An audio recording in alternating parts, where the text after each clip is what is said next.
L'épître de Paul aux Romains, chapitre 5. Étant donc justifiés par la foi, nous avons la paix avec Dieu par notre Seigneur Jésus-Christ, à qui nous devons d'avoir eu par la foi accès à cette grâce, dans laquelle nous demeurons fermes, et nous nous glorifions dans l'espérance de la gloire de Dieu. Bien plus, nous nous glorifions même des afflictions, sachant que l'affliction produit la persévérance la victoire dans l'épreuve, et cette victoire l'espérance. Or l'espérance ne trompe point, parce que l'amour de Dieu est répandu dans nos cœurs par le Saint-Esprit qui nous a été donné. Car lorsque nous étions encore sans force, Christ au temps marqué est mort pour des impies.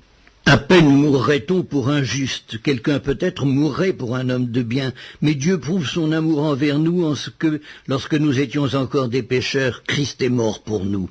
À plus forte raison donc, maintenant que nous sommes justifiés par son sang, serons-nous sauvés par lui de la colère.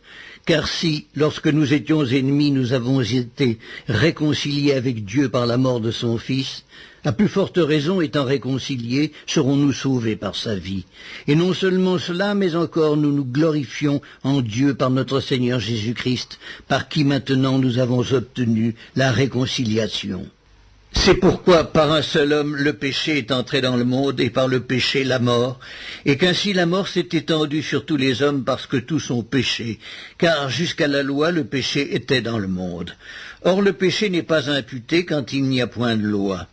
Cependant la mort a régné depuis Adam jusqu'à Moïse, même sur ceux qui n'avaient pas péché, par une transgression semblable à celle d'Adam, lequel est la figure de celui qui devait venir.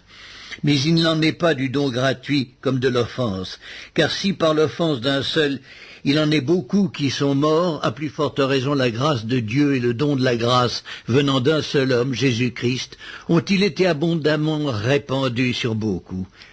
Et il n'en est pas du don comme de ce qui est arrivé par un seul qui a péché, car c'est après une seule offense que le jugement est devenu condamnation, tandis que le don gratuit devient justification après plusieurs offenses. Si par l'offense d'un seul la mort a régné par lui seul, à plus forte raison ceux qui reçoivent l'abondance de la grâce et du don de la justice régneront-ils dans la vie par Jésus-Christ lui seul. Ainsi donc, comme par une seule offense la condamnation a atteint tous les hommes, de même par un seul acte de justice, la justification qui donne la vie s'étend à tous les hommes.